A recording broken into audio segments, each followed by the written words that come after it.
फाटले 2 दीस गोंयात पावस पडप चालू आसा.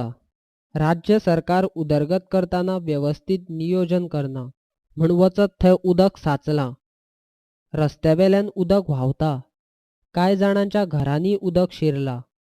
सरकार पावसा पयलीं कामां करताली ती आतां सारकी जायनात. ताचो परिणाम आयज आमकां दिसता. पावस सुरवात जावन 1 म्हयनोय धड जावंक ना. अजून 3 म्हयने ह्या पावसाक काडपाक जाय. पावसाच्या सुरवातीकच गोंयची ही परिस्थिती जाल्यार फुडें कितें असोय प्रश्न पडटा. पळयात लोकांची कितें हालत जाल्या ती. लोकांच्या घरांनी सोरोपय शिरल्यात. हे पळयात लोकांच्या रांदचे कुडींतय उदक. सांतिनीज सिग्नला कडेन तर उदक शिरकाल्ल्यान थंय उबे केल्ले गाडयोय पळयात उदकांत कशे पडल्यात ते. ताळगांवच्या कामरा भाटांतय उदक घरांनी शिरलां. बांबोळेच्यान मडगांवां वचपी रस्त्याची पळयात कितें हालत जाल्या ती.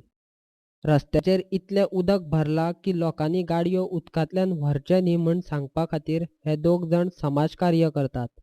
तुमीच आयकात. पावस भरपूर पडलो आणि सारकें बुडलें हिंगा अंडर कन्स्ट्रक्शन आनी कोणी पडत एक गाडी सकयल पडल्या आनी दुसरी गाडी एक काडली आमी आनी कोणें पडत म्हूण आमी लोक बुडत म्हूण आमी रावले मातशें रेस्क्यू दिता.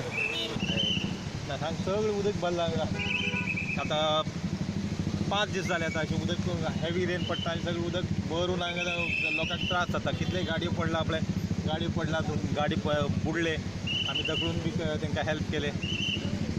आनी कॉन्ट्रेक्टर पळयना ना म्हण पुलीस पळयना आनी कोणीच पळयना आतां अशें उदक भरलां लोकांक त्रास जाता.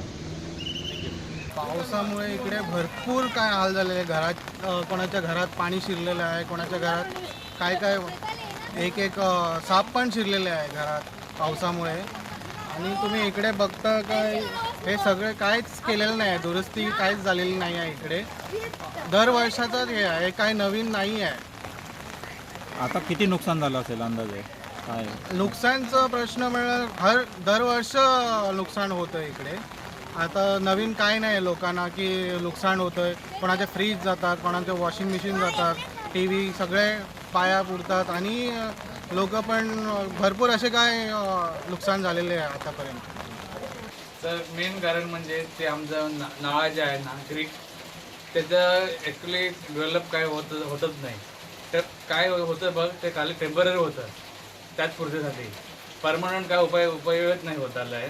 आणि एक कारण म्हणजे कन्स्ट्रक्शन जे आहे ना मोठे मोठे हे सगळं हाईट काढलं आहे आणि आम्हाला इथे खाली टाकलं आहे. याच्यामुळे आम्हाला खूप त्रास होते. त्यामध्ये कन्स्ट्रक्शन झाले ना मोठे ते मोठी कन्स्ट्रक्शनमध्ये आम्हाला त्रास होतो. आता किती नुकसान झालं असेल साधारण हे सगळं पाणी घरात गेल्यामुळे? आता तर नुकसान कंटिन्युअस एव्हरी इयर आहे आमचं नुकसान. फ्रीज एक जाणार, वॉशिंग मशीन, फ्रीज, मिक्सर आणि एव्हरी इयर आमचं असं नुकसान आहे. एक तर आम्ही रिपेअर करून यूज करत नाही तर खूप डॅमेज झालं की नवीन आणून ठेवतात. आता कालच एक लास्ट टाइम आमचं वॉशिंग मशीन हे झालं आहे ते रिपेअर करून थकलो मी. आता परत एक नवीन आणले आणि नवीन आणल्यानंतरच आता आज पाणी आलंय घरात. आणि धान्य नुकसान येतं अचानक उद्या येताना काय कळवा ना.